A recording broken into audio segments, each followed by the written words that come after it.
Here are some of the strangest situations millennials find themselves in. Number 10. See you later, alligator.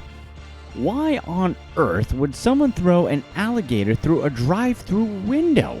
Because they're from Florida, that's why. Alligator isn't on the menu at Wendy's, but it might as well be now. Joshua James, 23 of Jupiter, Florida, faced charges after tossing an alligator into a Wendy's. Apparently, James pulled up to the drive-thru window to place an order and then tossed the alligator, which he had in the back of his truck, through the drive-thru window. An officer responding to the incident somehow captured the alligator, taped its jaws shut for safety, and then released it into a nearby canal. Really? Why would this officer tape its jaws shut and then release it into the wild? How's this poor alligator supposed to eat? James admitted to having picked up the alligator alongside the road, driving to Wendy's, and then throwing the alligator through the drive-thru window. Yeah, it's pretty tough to deny that when it's all caught on tape. So why exactly did he do it? Apparently it was just a prank and he thought it would have been funny. Yep, funny enough that he got arrested. Number 9. Not a cop. Maybe it's from watching too many movies where people just pretend to be cops and it looks oh so easy, or maybe it's just because they're really that dumb.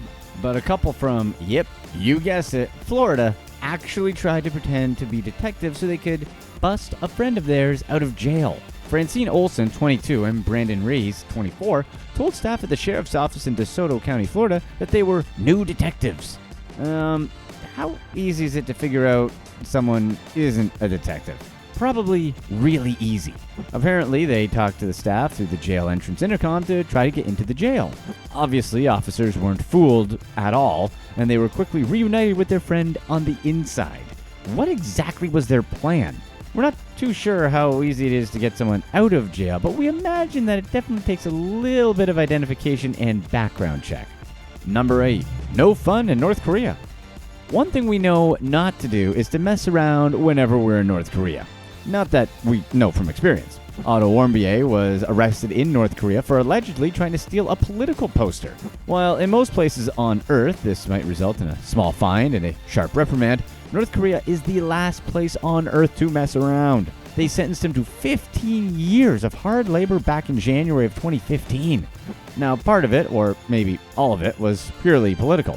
The US and North Korea have been enemies since the 1950s, and North Korea continues to isolate themselves from the rest of the world thanks to their nuclear program, although President Trump has been making progress. Warmbier, like other Americans, have been advised to not travel to North Korea, as they have been known to detain Americans on bogus charges for the sake of negotiating leverage. Warmbier went with a group of Chinese tourists anyway. Unfortunately for Warmbier, even though his release did eventually happen, something happened while he was in North Korea, and he was in a coma when he was repatriated back to the US. While Warmbier may have used poor judgment in his actions, what happened to him still wasn't fair. However, whether he actually did what he supposedly did or not is still up for debate. What do you guys think? Let us know in the comment sections. Number 7. Risk tolerance. Sometimes a simple mistake can be deadly. In the case of a 17-year-old Russian daredevil named Andrei, taking a selfie on top of a 9-story building turned out to be one of those deadly mistakes. He and his friends had a thing for posing on rooftops to post photos on Instagram. Apparently, he would tie a rope to his waist to make it appear as though he was falling over the edge. However, unfortunately for Andrei in this situation, the rope snapped and Andrei fell 9 stories. Even though some bushes underneath the building broke his fall, he still passed away soon after being rushed to the hospital. While his friends often tried to warn him of the dangers of his hobby, he miscalculated the risks involved in doing stunts just for likes on Instagram. His story is precisely why Russia unveiled a national safe selfie campaign back in late 2015, which warned people specifically against taking dangerous pictures from rooftops. Number 6. Not R. Kelly. Teenagers do lots of dumb stuff with their cars, and really, that's no surprise there. But some people go way beyond the norm. Back in 2014, 18-year-old Robert Kelly went on a road rage. For some unknown reason, he was filming himself driving when he caused a wreck. This genius drove through a red light, smashed into 4 cars, and badly injured himself and 3 other people. In fact, he needed to be airlifted to the hospital. Here's the dumbest part. He actually posted the footage of the wreck to YouTube from his hospital bed. We're not sure what he thought would happen, but obviously he committed a crime that caused accidents. Police quickly saw the footage, connected the few dots that they needed connecting, and arrested Kelly. Well, they did wait a few days to arrest him so he could sort of recover from his injuries. The video, which included some editing and techno background music, provided enough evidence for cops to charge him with leaving the scene of an accident with injuries, reckless driving, and driving without a license. Number 5. Rabies testing. Jack Gangwish was a defensive end for the Nebraska Cornhuskers back in 2014, a season where the Cornhuskers went 9-4 and lost in the Holiday Bowl to USC. But Gangwish had his own adventure off the field that year.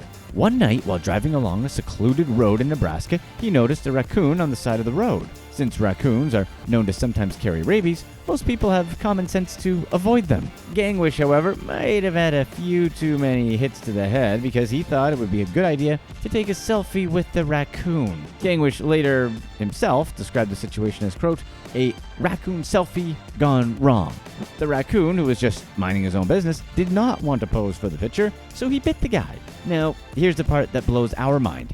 Gangwish here, though severely lacking in common sense department, was at least smart enough to know the raccoon needed to be tested for rabies, so he grabbed a crescent wrench from his truck and ended things for the poor raccoon. Authorities tested the raccoon for rabies, and Gangwish was fine, at least when it comes to rabies. Number 4. Stop the clicking. What is it with millennials and selfies? Brian Ganest was visiting John Chestnut Park in Tampa, Florida. He saw a squirrel just kind of hanging out on the rail of a boardwalk, so he thought to himself, hey, I'll just take a selfie. That turned out to be a bad idea. As he approached the squirrel with his phone ready, he made clicking noises, so the squirrel tried to swipe the phone away. Ganest eventually got a pretty good selfie with the squirrel, but then things went wrong. The squirrel jumped on the back of Ganest's shirt, crawling all over his back and even inside his shirt. As he flailed and tried to fend off the squirrel, it was his mom that snapped photos as everything was happening. What a great mom! Brian wasn't hurt, and neither was the squirrel.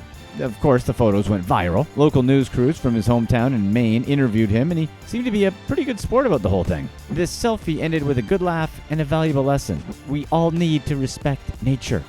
Number 3. The graffiti artists.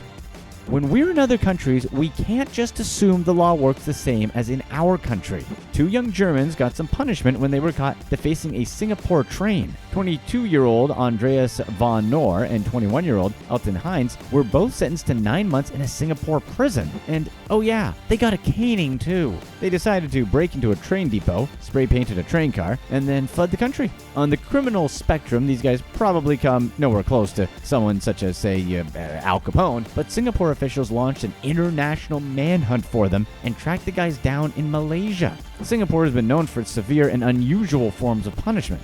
Singapore's punishment style became the subject of international intrigue way back in 1994 when an American youth named Michael Fay was caned. Fay had been accused of vandalizing public property. Even President Bill Clinton tried on his behalf to stop him from getting caned, but Singapore was determined to put their canes to good use. Number 2. Some extra baggage.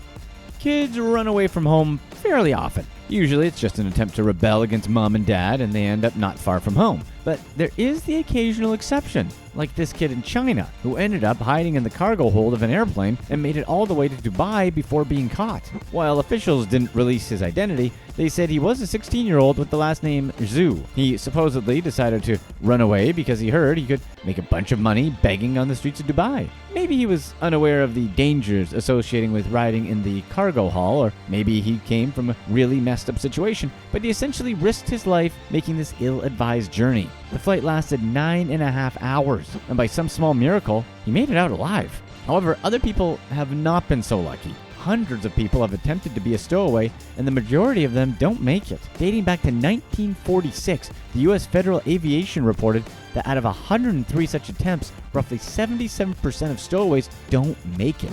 Number 1. Upload to YouTube. If you just robbed a bank, the last thing you guys would do is post a video to YouTube detailing exactly what you just did, right? Right? This, however, is exactly what Hannah Sabata did. She actually managed to pull off a bank robbery where she stole several $1,000s, and she also stole a car earlier that day. Sabata basically turned herself into the police when she posted a video on YouTube talking about her crimes. She admitted to the robbery and detailed how she did it, all while cooling herself down with the cash. The best part is, she was actually wearing the exact same clothes she wore during the robbery. Here's what's next.